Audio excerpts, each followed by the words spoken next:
出生于2018年6月的小雨欣家住安徽省太和县农村，从出生到现在，她一直徘徊于家和医院之间。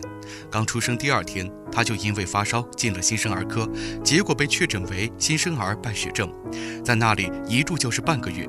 出院后，小雨欣开始经常生病，几乎每个月都要发烧1到2次，每次发烧都得住院治疗。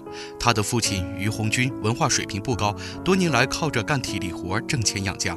可就在几年前，于红军患上了强直性的脊柱炎，行动不便，也干不了重活。为了生计，在小雨欣出生8个月的时候，夫妻俩商量决定由妈妈王广兰去打工，于红军留在家里照顾小雨欣和正在读高中的大儿子。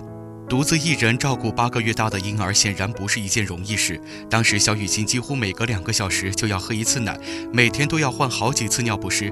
尽管事情繁琐，但于红军却做得得心应手。小雨欣依旧经常发烧，严重时还会伴发中耳炎，2只耳朵往外流脓。儿子住校，妻子在外打工，小雨欣每次发烧，于红军都是一个人抱着她，骑着3轮车去医院治疗。于红军的生活没有任何消遣，陪伴女儿成了他每天全部的工作。由于一直跟着爸爸生活，所以小雨欣和于红军特别亲切。在于红军的悉心照料下，转眼小雨欣已经2岁了，但孩子发烧的频率却越来越高。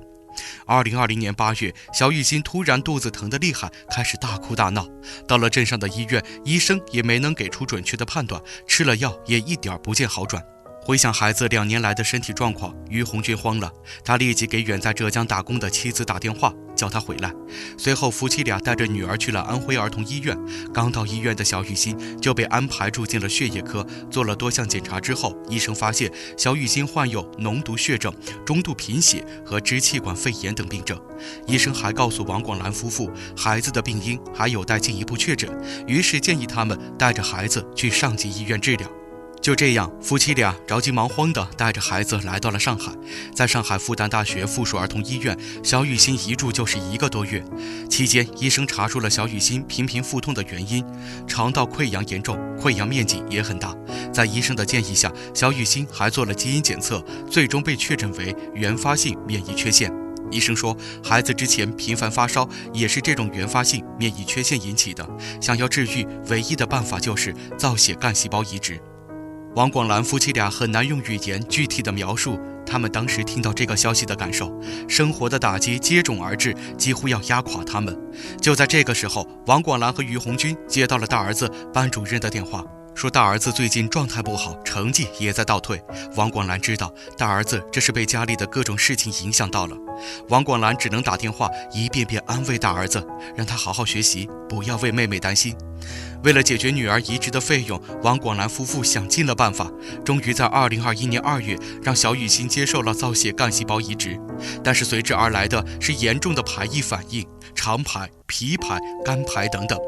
小雨欣全身上下长满了小疹子，而且每天还拉肚子，几乎一天要拉好几次。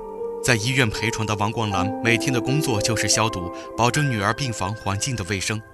王广兰说，医生告诉我们，雨欣现阶段最主要的问题就是排异反应，这个过程急不得慢慢来，让我们准备好充足的费用，因为移植有价，排异无价。